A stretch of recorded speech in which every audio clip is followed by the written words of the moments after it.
اعوذ باللہ السمیع العلیم من الشیطان الرجیم بسم اللہ الرحمن الرحیم اللہم صلی اللہ علیہ وسلم۔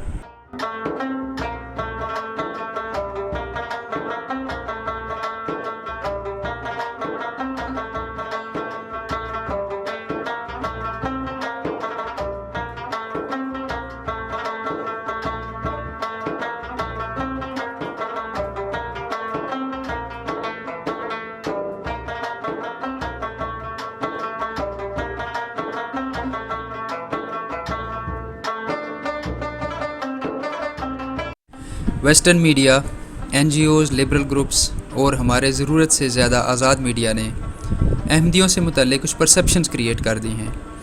ان میں سے 5 پرسیپشنز بہت اہم ہیں۔ اول یہ کہ یہ پرسیکیوشن بلا جواز ہے، اور اس پرسیکیوشن کی بنیادی وجہ وہ قانون ہے جس میں ان کو کافر قرار دیا گیا۔ پرسیپشن یہ بھی ہے کہ جب تک اس سیٹنگ کو ریورس نہیں کیا جائے گا، یعنی اس قانون کو ختم نہیں کیا جائے گا، پیس ممکن نہیں۔ اور یہ کہ احمدی ایک پڑھی لکھی قوم ہے، پیس لونگ نیشن ہے۔ اور سب سے آخر میں یہ کہ مسلمان تو اور بھی بہت سارے ملکوں میں ہیں، مسئلہ صرف پاکستانیوں کو کیوں ہے۔ احمدی مذہب کا بانی اور قذاب مرزا غلام احمد 13 فروری 1835 کو قادیان، انڈین پنجاب میں پیدا ہوا۔ یہ پنجاب میں رنجیت سنگھ اور برے صغیر میں انگریزوں کا دور تھا۔ مرزا کے بزرگ ہادی بیگ 1530 میں سمرقند سے انڈیا آئے، اور مغلوں نے ان کو قادیان میں جاگیر بھی دی اور قاضی کا عہدہ بھی دیا۔ مرزا کے دادا انگریزوں کے دربار میں کرسی کے مستحق ٹھہرے، اور مرزا کے خاندان نے 1857 کی جنگ آزادی انگریزوں کی طرف سے لڑی۔ مرزا نے 1864 سے 68 سیالکوٹ میں کلرک کے طور پر کام کیا۔ مرزا ایک انتہائی ویل ریڈ انسان تھا جس کا خطابت میں راج تھا، اور اس نے ہندو آریہ سماج اور کرسچن علماء کو مناظروں میں شکست دے کر عوام میں بے پناہ شہرت حاصل کی۔ 40 سال کی عمر میں مرزا نے پہلی دفعہ وحی اور الہام کی بات کی۔ پہلے مجدد مہدی یسوع مسیح کے بعد 1889 میں مرزا نے نبوت کا دعویٰ کیا۔ مرزا ایک انتہائی زیرک اور شاطر انسان تھا۔ اس نے اس وقت پرنٹنگ پریس کا استعمال کیا جب کوئی اور مذہبی تنظیم اس کا سوچ بھی نہیں سکتی تھی۔ مرزا نے 90 سے زائد کتابیں تحریر کیں، اور مرزا پیچش کی بیماری سے 26 مئی 1908 کو لاہور میں فوت ہوا۔ مرزا کی وفات کے وقت اس کے پیروکاروں کی تعداد ہزاروں میں تھی۔ مرزا کے جھوٹا ہونے کے لیے یہی بات کافی ہے کہ مرزا نے کبھی کسی مسلمان عالم سے مناظرہ نہیں کیا۔ پہلی دفعہ مرزا کی دعوت پر جامع مسجد دہلی میں سید نذیر حسین کے سامنے سے مرزا نے راہ فرار اختیار کی، اور دوسری مرتبہ گولڑا کے سید پیر مہر علی شاہ سے بادشاہی مسجد میں مناظرہ طے کر کے مرزا کبھی آئے ہی نہیں۔ مرزا کی وفات کے بعد 4 خلیفہ گزر چکے ہیں، اور اس وقت 5ویں خلیفہ کا وقت چل رہا ہے۔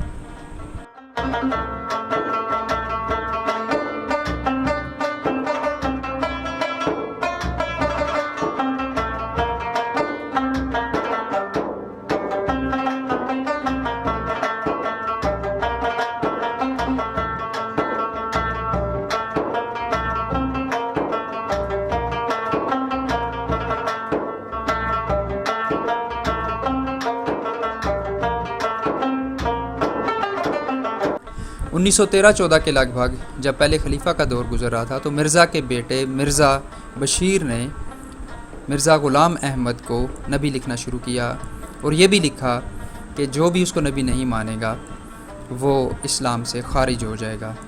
اس پر ایک گروپ نے اس کی مخالفت کی، اور یہ گروپ بعد میں لاہوری گروپ کہلوایا۔ یہ لاہوری گروپ آج بھی دنیا میں 30 سے 35 ہزار کی تعداد میں موجود ہیں۔ دلچسپ بات یہ ہے کہ لاہوری گروپ جو مرزا غلام احمد کو آج بھی مجدد مانتا ہے اور اسی کا پیروکار ہے، اس کو احمدی گروپ مسلمان نہیں مانتا۔ اور مرزا بشیر نے یہاں تک لکھا کہ اس کے والد محترم نے یہ کتاب میں لکھ دیا تھا کہ ایک اس طرح کا گروہ آئے گا جو احمدیہ جماعت کو تقسیم کرنے کی کوشش کرے گا۔ احمدیوں کے دعوے اور ان کا جواب۔ احمدیوں کا ماننا ہے کہ مرزا نبی ہیں، اور مرزا کی نبوت کا انکار کفر ہے، اور مرزا کو صرف بزرگ یا ولی سمجھنا، نبی نہ سمجھنا بھی کفر ہی ہے۔ مسلمان نبی اکرم کے بعد کسی کو بھی نبی ماننے کو اسلام سے خارج ہو جانے کا ذریعہ سمجھتے ہیں۔ احمدی مانتے ہیں کہ حضرت عیسیٰ انڈین کشمیر میں حضرت بل کے مقام پر دفن ہیں۔ مسلمان کہتے ہیں کہ قرآنی حکم کے مطابق حضرت عیسیٰ کو آسمان پر اٹھا لیا گیا تھا۔ احمدی یہ کہتے ہیں کہ ان کے ہاں جہاد ختم ہو چکا، مسلمان یہ کہتے ہیں کہ جہاد برحق ہے اور سارے اسلامی ممالک کی آزادی کی جنگیں تو مرزا کے مرنے کے بعد ہوئیں۔ اگر ہم یہ کہیں گے کہ جہاد ختم ہو چکا تو وہ کیا تھا؟ احمدی یہ کہتے ہیں کہ مرزا کی مخالفت پاکستان کی تشکیل کے بعد ہوئی، جبکہ مسلم یہ کہتے ہیں کہ مرزا کی مخالفت ان کی زندگی میں ہوئی۔ ابتدائی سالوں میں جب مرزا نے دعویٰ کیا تو اس وقت سید نذیر حسین نے، جو 1901 میں تو فوت ہو گئے تھے، 200 علماء سے مرزا کے خلاف فتویٰ لیا۔ اسی طرح احمد رضا خان بریلوی نے مکہ میں جا کر ان کے خلاف کفر کا فتویٰ لیا۔ احمدی کہتے ہیں کہ مسلمانوں کے سارے فرقے تو ایک دوسرے کو کافر کہتے رہتے ہیں، اس سے کیا فرق پڑتا ہے؟ مسلم یہ کہتے ہیں کہ فرقے ایک دوسرے کو جو بھی کہیں، اسلام کے سارے فرقے بالاتفاق احمدیوں کو کافر کہتے ہیں۔ احمدی یہ کہتے ہیں کہ کسی بھی اسلامی ملک میں ان کو کوئی مسئلہ نہیں ہے، جبکہ مسلم یہ کہتے ہیں کہ سعودی علماء نے 1890 کی دہائی میں اور پھر 1974 میں مکہ میں احمدیوں کو غیر مسلم قرار دیا، اور آج بھی احمدی حج پر نہیں جا سکتے الا یہ کہ وہ جھوٹ بولیں کہ وہ مسلم ہیں۔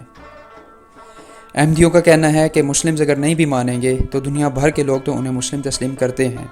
مسلمز کا کہنا یہ ہے کہ اگر امت اور اس کا اللہ آپ کو مسلم نہیں مانتے تو یہود و نصارہ آپ کو مسلم مانتے رہیں، اس سے ان کو بھی فرق نہیں پڑتا۔ احمدیوں کا کہنا ہے کہ پاکستان میں ایکسٹریمزم کی وجہ سے ان کو کافر قرار دیا گیا، جبکہ مسلم یہ کہتے ہیں کہ 1974 کا پاکستان ایک سیکولر پاکستان تھا، اور جس پارلیمنٹ نے متفقہ طور پر ان کو کافر قرار دیا وہ پاکستان کی سب سے زیادہ سیکولر پارلیمنٹ تھی۔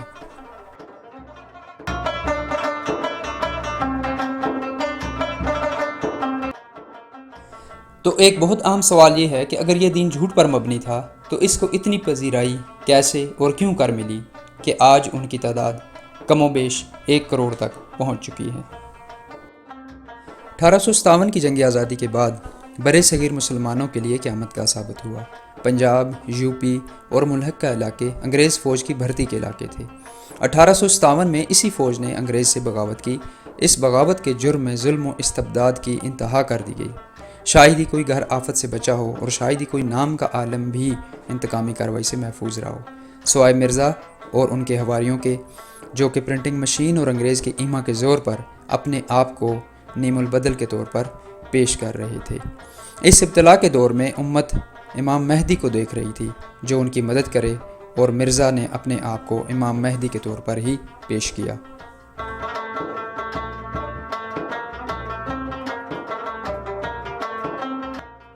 اس دور میں یہ بھی مشہور ہو چکا تھا کہ محمد رسول اللہ کی بعثت کو 14 صدیاں تو مکمل ہونے کو ہیں، اور اب مہدی نے تو ویسے بھی آنا ہے۔ اور یاد رہے کہ 1881 میں سوڈان میں بھی مہدی ہونے کا ایک دعوے دار سامنے آ چکا تھا، اس لیے برے صغیر میں لوگ مہدی کا انتظار کر رہے تھے۔ مرزا نے ابتدائی دور میں اپنے کلام، اپنی قابلیت اور مناظروں کے زور پر بہت سارے اہم لوگوں کو متاثر کیا، جن میں سر سید احمد خان، ابوالکلام آزاد اور علامہ اقبال جیسی بہت بڑی بڑی ہستیاں بھی شامل تھیں، اور یہ شخصیات ایک اپنی فالوئنگ رکھتے تھے جس سے مرزا کو بہت تقویت ملی۔ ایک اور بہت اہم فیصلہ جو مرزا نے بہت ذہانت کے ساتھ کیا وہ یہ تھا کہ اگر مرزا اپنے آپ کو شروع سے نبی ڈکلیئر کرتا تو تاریخ میں اس کے حصے میں چند کالے صفحات کے علاوہ کچھ بھی نہ آتا۔ مرزا نے مجدد کے طور پر برے صغیر کے بڑے بڑے ناموں کو گرویدہ کیا، اور پھر مہدی یسوع مسیح سے ہوتا ہوا اس نے نبی کا دعویٰ کیا، جس سے لوگ کنفیوز رہے، اور یہ کنفیوژن آج بھی بہت حد تک احمدیوں کے بارے میں قائم ہے۔ مرزا غلام احمد کس باریک بینی سے اپنی جھوٹی نبوت کو پلان کر رہا تھا، اس کا ایک ثبوت یہ بھی ہے کہ اس نے عوام الناس سے متعلق کسی ایک بھی چیز کو تبدیل نہیں کیا۔ کلمہ، نماز، روزہ، زکوٰۃ، حج، یہاں تک کہ درود اور فضیلت رسول اللہ بھی مسلمانوں جیسا ہی بیان کیا جاتا ہے۔ اس چیز کا مرزا کی دکان کو بہت بڑا فائدہ ہوا۔ عوام میں نچلی سطح پر جو چیز سب سے زیادہ اہم تھی وہ مرزا کے ابتدائی سالوں میں آریہ سماج اور کرسچن علماء کو مناظروں میں عبرتناک شکست دینا تھا۔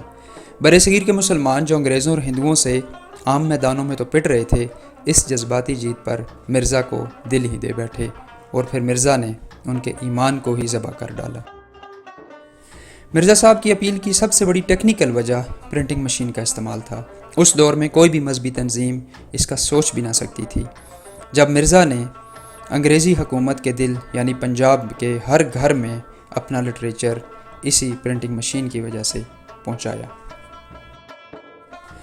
مرزا کی جیت مرزا کی کم اور انگریز کی زیادہ تھی۔ مرزا کے سارے خاندان پر انگریزوں کے بے شمار احسانات تھے اور ان کا بدل مرزا نے جہاد کے خاتمے کی صورت میں انگریزوں کو دیا۔ وہ وقت جب مسلم عالم پر زندگی تنگ اور بند ہو رہی تھی، مرزا صاحب کی مذہبی دکان دن دگنی رات چگنی ترقی کر رہی تھی۔ مرزا صاحب کی مقبولیت کی ایک وجہ یہ بھی تھی کہ اس زمانے کے پڑھے لکھے متمول حضرات انگریز کی ایما پر مرزا کے ساتھ تھے۔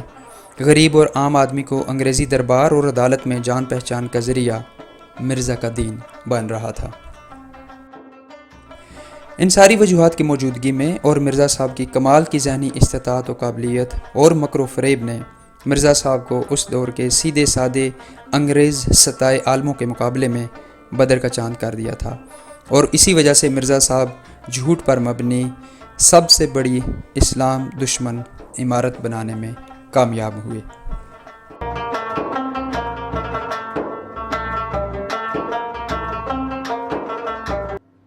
پڑھے لکھے انگریز دربار سے منسلک متمول لوگوں کی احمدی جماعت قیام پاکستان کے زمانے میں انتہائی آرگنائز ہو چکی تھی۔ اس جماعت نے جو ہمیشہ حکومت کے ساتھ رہی، مسلم لیگ کے ساتھ آن کھڑا ہونے کا فیصلہ کیا۔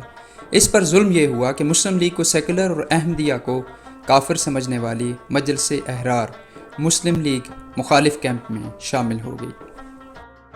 احمدیہ جماعت نے اپنی اس وفاداری کا بدلہ اپنا ہیڈ کوارٹر قادیان سے ربوہ منتقل کر کے اور بیوروکریسی اور فوج کے اہم عہدوں پر اپنی انفلوئنس کے ذریعے سے حاصل کیا۔ 1949 میں احرار نے احمدیہ کی مبینہ انفلوئنس کے خلاف آواز بلند کی، لیکن اصل ایشو اس وقت بنا جب فروری 1953 کو ان جماعتوں نے احمدی وزیر خارجہ سر ظفر اللہ سمیت احمدیوں کو اہم عہدوں سے ہٹانے اور احمدیوں کو کافر قرار نہ دینے پر لاہور میں پرتشدد مظاہرے کیے۔ لاہور میں مارشل لاء کا نفاذ کیا گیا اور اس تحریک کو سختی سے کچل دیا گیا۔ مولانا عبدالستار نیازی اور مولانا مودودی صاحب کو پھانسی کی سزا سنائی گئی، جو سزا بعد ازاں نرم کر دی گئی۔ اس کے بعد احمدیوں کے خلاف بات کتابوں کانفرنسوں تک ہی محدود رہی۔ 1970 کے پاکستان کے پہلے عام انتخابات میں احمدیوں نے پیپلز پارٹی کا بھرپور ساتھ دیا۔ پیپلز پارٹی جو مغربی پاکستان میں ملک کی تاریخ کے سب سے بڑے الیکشن جیت چکی تھی اور احمدیوں کے لیے یہ لائف ٹائم چانس تھا۔ ربوہ میں پارٹیاں دی گئیں اور احمدی خلیفہ ناصر نے تو یہاں تک دعویٰ کیا کہ اب پاکستان کی اکثریت ہمارے خاتم النبیین کے موقف کو سمجھ چکی ہے اور یہ مسئلہ 7-8 سال میں حل ہوتا ہوا نظر آ رہا ہے۔ فروری 74 میں پاکستان میں اسلامک کانفرنس کے کامیاب انعقاد پر احمدی مسئلہ پھر سے موضوع بحث بنا، لیکن تبدیلی کی وجہ وہ واقعہ بنا جس میں نشتر میڈیکل کالج کے ان اسٹوڈنٹس کو جنہوں نے احمدیہ کے خلاف نعرے لگائے تھے منظم حملہ کر کے ربوہ اسٹیشن پر زخمی کر دیا گیا۔ ملک گیر مظاہرے شروع ہوئے، تحقیقاتی کمیشن بنا، لیکن تشدد بڑھتا گیا۔ جب بھٹو حکومت نے پنجاب اور قومی اسمبلی میں قرارداد بھی پیش نہ ہونے دی تو ملک گیر پہیہ جام کامیاب ہڑتال پر حکومت بے بس ہو گئی۔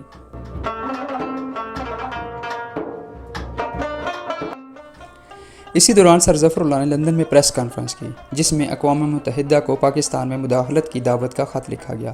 ریڈ کراس اور ایمنسٹی جیسی تنظیموں کو مندوب بھیجنے کی درخواست کی گئی۔ اس پر مغربی میڈیا نے آئل امبارگو اور قادیانیوں پر حملے کو سعودی عرب کے شاہ فیصل اور بھٹو کے گٹھ جوڑ کے طور پر پیش کیا۔ ملکی اور غیر ملکی پریشر کے بعد حکومت نے کوثر نیازی کو علماء کے پاس بھیجا اور ان کا یہ موقف تسلیم کیا کہ وہ قومی اسمبلی میں یہ مسئلہ لے کر آئیں، لیکن حکومت کی طرف سے یہ شرط رکھی گئی کہ احمدی اور لاہوری دونوں گروپ اپنے موقف کا آزادانہ اظہار کرنے کے لیے آزاد ہوں گے۔ علماء نے یہ شرائط تسلیم کر لیں۔ پوری قومی اسمبلی کو کمیٹی بنایا گیا، اس کے اندر 6 ذیلی کمیٹیاں تشکیل دی گئیں اور کارروائی کا آغاز ہوا۔ احمدی خلیفہ مرزا ناصر نے 200 صفحات پر مشتمل دستاویز جمع کروائی اور بذات خود کراس ایگزامینیشن کے لیے پیش ہوئے۔ یحییٰ بختیار اٹارنی جنرل پاکستان نے علماء کے سوال نامہ کی روشنی میں سوال جواب کیے۔ لاہوری گروپ کے امیر صدر الدین نے مولانا عبد المنان عمر کو نامزد کیا اور 14 صفحات پر مشتمل دستاویز جمع کروائی۔ یہاں بھی کراس ایگزامینیشن کیا گیا، جبکہ مسلمانوں کا موقف مفتی محمود صاحب نے پیش کیا۔ خلیفہ ناصر نے کمال مہارت سے تمام اسمبلی کو کنفیوز کرنے کی بھرپور کوشش کی، لیکن جب ان سے یہ سوال کیا گیا کہ کیا مرزا غلام احمد کو نہ ماننے والا مسلم تصور ہوگا تو خلیفہ کا جواب تھا نہیں۔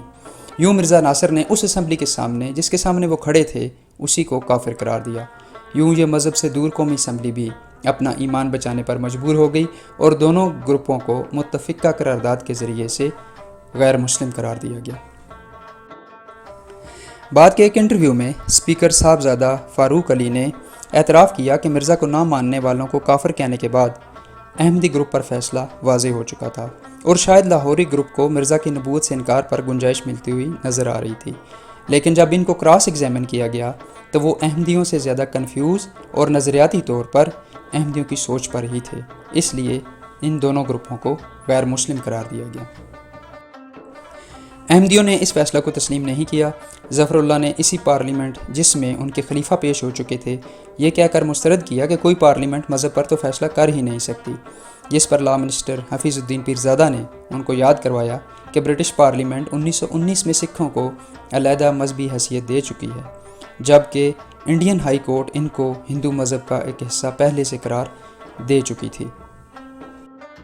1984 کے آرڈیننس کے تحت اب احمدیوں کو نام مسلم اور باقی نام جیسے مسجد، اذان وغیرہ استعمال کرنے کا حق نہیں، اور نہ ہی وہ اپنے دین کی پاکستان کے اندر تبلیغ کر سکتے ہیں۔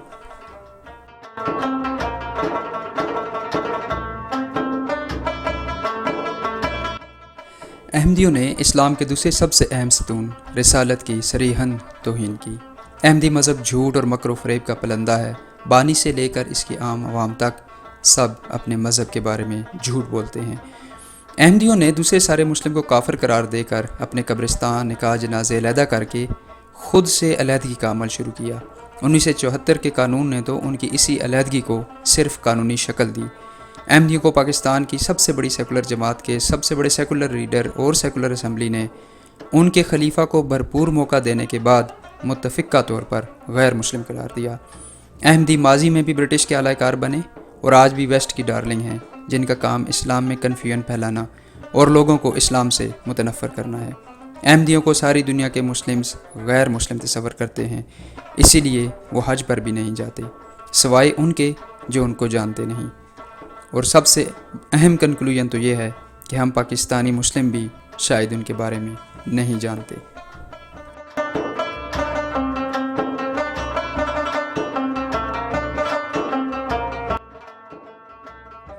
احمدی فتنہ کے خلاف یہ جد و جہد 90 سال کی قربانیوں کی داستان ہے۔ اس میں علماء نے اپنے فقہی، مسلکی اور فرقہ کے اختلافات کو بالائے طاق رکھ کر رسول اللہ صلی اللہ علیہ وسلم سے محبت اور دینی حرمت کی پکار پر لبیک کہا۔ اس کا کریڈٹ اس وقت کی حکومت کو، اسمبلی کے ارکان کو اور بالخصوص مولانا کوثر نیازی کو اور لا منسٹر حفیظ پیرزادہ کو، اور بہت بڑا کریڈٹ پرائم منسٹر بھٹو کو جاتا ہے، کیونکہ سارے پریشرز اندرونی اور بیرونی ان سب کا اینڈ پوائنٹ پرائم منسٹر کا آفس ہی تھا۔ اس کا سب سے بڑا کریڈٹ پاکستانی عوام کو جاتا ہے، جن کے جانی اور مالی قربانیوں سے نبی رسول اللہ صلی اللہ علیہ وسلم کے نام کی حرمت کو پامال کرنے کی مرزا غلام احمد کی سازش بالآخر ناکام ہوئی۔ اللہ تعالیٰ اس کوشش کو قبول کرے اور اللہ تعالیٰ اس فرقہ کے گمرستہ لوگوں کو ہدایت نصیب کرے، آمین یا رب العالمین۔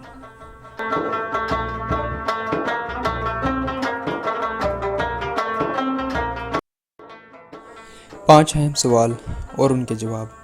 سوال نمبر 1، احمدیوں کا یہ عمل کتنا بڑا جرم ہے؟ یہ جرم حقوق اللہ اور حقوق العباد دونوں پر کاری ضرب ہے۔ اللہ کا حق یہ ہے کہ اس کے دین کو اس کی مرضی پر قبول کیا جائے، اور بندوں کا حق ہے کہ ان کی دل آزاری نہ کی جائے۔ مرزا صاحب اللہ کے بھی مجرم ہیں اور 1.5 ارب مسلمانوں کے بھی۔ اس جرم کی تمثیل کچھ اس طرح سے ہو سکتی ہے کہ اگر ایک غدار ملک کے راز بیچتا ہوا پکڑا جائے اور وہ اس پر کلیم یہ کرے کہ کیونکہ مجھے ملک سے محبت تو بہت زیادہ ہے، اس لیے مجھے یہ راز بھی بیچنے دیے جائیں اور مجھ کو چھوڑ بھی دیا جائے، تو کون سا قانون یا عقل اس شخص کی ملکی محبت کے دعوے کو تسلیم کرے گی؟ سوال نمبر 2، اگر ہم احمدی کلیم کو ایسے ہی مان لیں تو اس سے فرق کیا پڑے گا؟ اگر احمدی نبوت کے دعوے کو ایسے ہی ایک گروہ کا حق سمجھ کر اسلام میں تسلیم کر لیا جائے تو اس قوم کے اندر اتنے نبوت کے دعوے دار نکلیں گے کہ دین کی اصل کیا ہے کسی کو یاد بھی نہیں رہے گی۔ سوال نمبر 3، اگر احمدی 1.5 ارب مسلمانوں کو غیر مسلم کہتے بھی ہیں تو اس سے فرق کیا پڑتا ہے؟ وہ صرف ہمیں غیر مسلم نہیں کہتے، وہ ہمارے کعبہ اور روزہ رسول، ہماری ہر پہچان کو اپنا کہتے ہیں۔ اگر وہ اسی طرح سے گرو کرتے رہے تو پھر ہمارے ساتھ وہی ہو سکتا ہے جو آج 8 ملین یہودی 422 ملین عربوں کے ساتھ کر رہے ہیں، اور کسی بھی ایسی صورتحال میں ویسٹ کس کا ساتھ دے گا اس پر ہمیں زیادہ سوچنے کی ضرورت بھی نہیں۔ احمدیوں نے ایسا کیوں کیا؟ مرزا قذاب کے زمانے میں انگریز کو پیسفل مسلمز چاہیے تھے اور مرزا نے جہاد کو ختم کیا۔ مرزا کو نام اور دام چاہیے تھے، وہ مرزا کو ملے۔ لیکن احمدیوں کا قادیان سے ربو آنا، جبکہ ان کو پتہ تھا کہ ایک اسلامی ملک میں ان کے لیے مشکلات ہوں گی، اور اس سے بڑھ کر خلیفہ ناصر کا ایک سیکولر اسمبلی کے اندر یہ کہنا کہ تمام مسلمان غیر مسلم ہیں، یہ کیلکولیٹڈ مووز تھیں۔ وہ چاہتے تھے کہ پرسیکیوشن ہو، اور اسی پرسیکیوشن کی وجہ سے آج وہ یورپ میں بیٹھے ہیں، اور آج کسی بھی احمدی کے لیے ازیلم ایک یقینی کامیابی ہے، اور یہ ایک ریکروٹمنٹ ٹول تھا۔ احمدی آج بھی افریقہ میں اپنے آپ کو احمدی، حنبلی، حنفی اور مالکی کے ساتھ 5واں اسکول آف تھاٹ یعنی احمدی کہتے ہیں، اور ہزاروں لوگوں کو پیسے اور دھوکے کے ذریعے سے احمدی بنا رہے ہیں۔ سوال نمبر 5، کیا امن ممکن ہے؟ جی ہاں، امن ہو سکتا ہے۔ احمدی یا تو اپنے عمل سے توبہ کر لیں اور واپس مسلمان ہو جائیں، یا پاکستان کے قانون کو دل سے تسلیم کر کے اس کے مطابق رہیں، تو امن ہو سکتا ہے۔ ہمیں احمدیوں سے متعلق میکسیمم انفارمیشن دوسروں تک پہنچانی ہے۔ ریاست نے ہمارے کہنے پر احمدیوں کو غیر مسلم ڈکلیئر کر دیا ہے۔ اب ان کے خلاف واحد کارروائی قانونی کارروائی ہونی چاہیے۔ فساد اور کشت و خون احمدی اور پاکستان دشمنوں کا ایجنڈا ہے، ہمیں اس کو ہر حال میں ناکام کرنا ہے۔ اور سب سے اہم بات یہ کہ احمدی رستہ گم کر چکے ہیں۔ بحیثیت امت وسط یہ ہم پر لازم ہے کہ ہم ان کو یقینی دوزخ سے بچانے کی بھرپور کوشش کریں۔ اللہ تعالیٰ سمجھ عطا فرمائے، آسانیاں عطا فرمائے، اور آسانیاں بانٹنے کی توفیق عطا فرمائے۔ آمین یا رب العالمین۔